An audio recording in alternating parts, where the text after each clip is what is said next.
નમસ્કાર, આપ જોઈ રહ્યા છો સ્પાર્ક ટુડે ન્યૂઝ. વિરમગામમાં બૈતુલ માલ ટ્રસ્ટ દ્વારા 12મા ઇનામ વિતરણ સમારોહનું આયોજન કરવામાં આવ્યું. ધોરણ 10 અને ધોરણ 12માં ઉત્કૃષ્ટ પરિણામ મેળવનારા વિદ્યાર્થીઓને પ્રોત્સાહિત કરવા માટે આ 12મો ઇનામ વિતરણ સમારોહ યોજાયો હતો. ગાંધીનગરના અગ્રણી બિલ્ડર અને સામાજિક કાર્યકર ગનીભાઈ વડિયા, નિવૃત્ત મામલતદાર તથા એક્ઝિક્યુટિવ મેજિસ્ટ્રેટ બશીર મોહમ્મદ મલેક એટલે કે બશીર બાપુ, સદર Munawar Miya, education and charitable trust, Qari Altamas Saheb, જાણીતા આંખના સર્જન ડૉક્ટર પરવેશ ડાક, હાડકાના સર્જન ડૉક્ટર નાસિર સાલાર, ગુજરાત સરકારના નિવૃત્ત અગ્ર રહસ્ય સચિવ મુસ્તફાભાઈ ખેડુ વોરા સહિતના મહાનુભાવો વિશેષ ઉપસ્થિત રહ્યા હતા. વિરમગામના પત્રકાર ઘાંચી અરબાઝ અને ફૈયાઝ રૂપાણી પણ કાર્યક્રમમાં ઉપસ્થિત રહ્યા હતા. મહાનુભાવોના હસ્તે ધોરણ 10 અને ધોરણ 12ના તેજસ્વી તારલાઓ જેઓને ઇનામો અને સન્માનપત્રો અર્પણ કરી તેમને શુભકામનાઓ પાઠવવામાં આવી હતી. સલામ વાલેકુમ વરહમતુલ્લાહિ વબરકાતુહુ. બૈતુલ માલ ટ્રસ્ટ વિરમગામ દ્વારા આજે પીર અલાઉદ્દીન શાહ રહેમતુલ્લાહ અલૈહની દરગાહમાં 12મા ઇનામ વિતરણ પ્રોગ્રામનું આયોજન કરવામાં આવ્યું.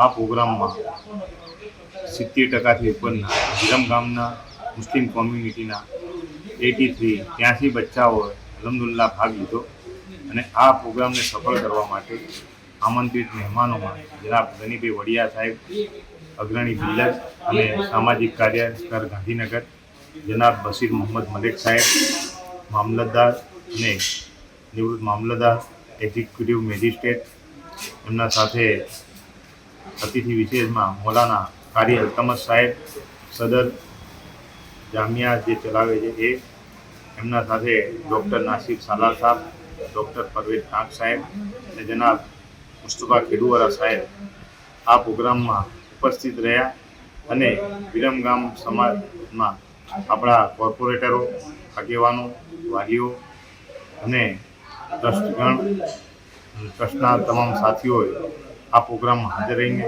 પ્રોગ્રામને સફળ કરવા માટે ખૂબ જહેમત ઉઠાવીને આ પ્રોગ્રામને સફળતાપૂર્વક પૂર્ણ કરવામાં આવ્યો. આ પ્રોગ્રામને સોશિયલ મીડિયામાં લાઈવ કરવા માટે પણ વિરમગામના રિપોર્ટર ફૈયાઝ હુસૈન અને અરબાઝભાઈ ઘાંચી એ પણ આ પ્રોગ્રામમાં હાજર રહ્યા અને આ પ્રોગ્રામ લોકો સુધી પહોંચે અને આવા કાર્યક્રમો સમાજના દરેક વ્યક્તિ દરેક ગામમાં કરે એવી પ્રેરણા મળે એવી અપેક્ષા સાથે હું તમામનો તહે દિલથી શુક્રિયા અદા કરું છું.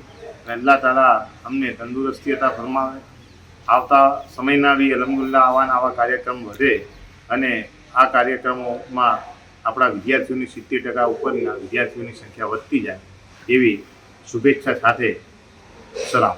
આપના ઇનામ વિતરણ સિવાય બીજી કઈ સેવા છે? ઇનામ વિતરણ સિવાય જેવા બૈતુલ માલ ટ્રસ્ટ દ્વારા 2009માં શરૂઆત કરવામાં આવી અને સૌથી પહેલાં તો આપણે આરોગ્ય રિલેટેડ કામ કર્યું. આરોગ્ય રિલેટેડ બૈતુલ માલ ટ્રસ્ટ દ્વારા એક હોસ્પિટલ ચાલે છે.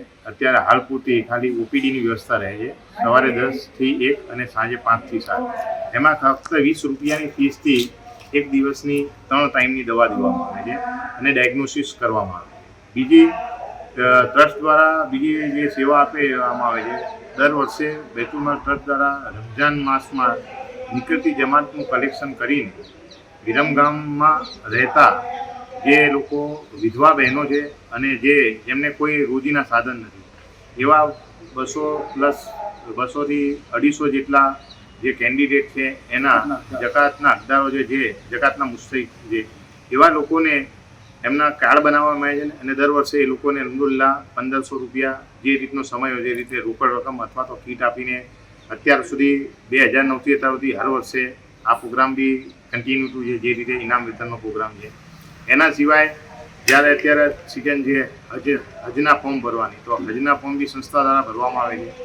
એ સિવાય સૌથી મોટી કામગીરી ટ્રસ્ટની એ છે કે મુસલમાનના બાળકો, ખાસ કરીને આપણી કોમ્યુનિટીના બાળકોને સરકારની અંદર જે સરકારી નોકરીઓ મેળવવાની જે સ્પર્ધાત્મક પરીક્ષાઓ આવે છે એની ખાસ કરીને તૈયારી કરવામાં આવે અને લગભગ 2010થી આ પરીક્ષાઓની તૈયારીના રૂપે લગભગ આપણે ક્લાસીસ ચલાવીએ છીએ અને વિરમગામના મુસ્લિમ કોમ્યુનિટીના 37થી વધારે બાળકો અત્યાર સુધીમાં આ ગવર્મેન્ટ જોબમાં લાગી ચૂકેલ છે. અને બીજું કે એ લોકો જેટલા બી લાગેલા એ બધાએ આ દરેક કાર્યમાં સહભાગી છે. એના સિવાય બૈતુલ માલ દ્વારા માર્ગદર્શન શિબિર, એના સિવાય આરોગ્યના કેમ્પો એવી વિવિધ દરેક ખતના કેમ્પ વિવિધ પ્રવૃત્તિઓ ટ્રસ્ટ દ્વારા કરવામાં આવે છે. આર્થિક રીતે, શૈક્ષણિક, સામાજિક દરેક જાતની પ્રવૃત્તિ ટ્રસ્ટ દ્વારા કરવામાં આવે છે અને ટ્રસ્ટે અલહમદુલિલ્લાહ 17 વર્ષ અહીંયા આજે પૂરા કર્યા. આભાર.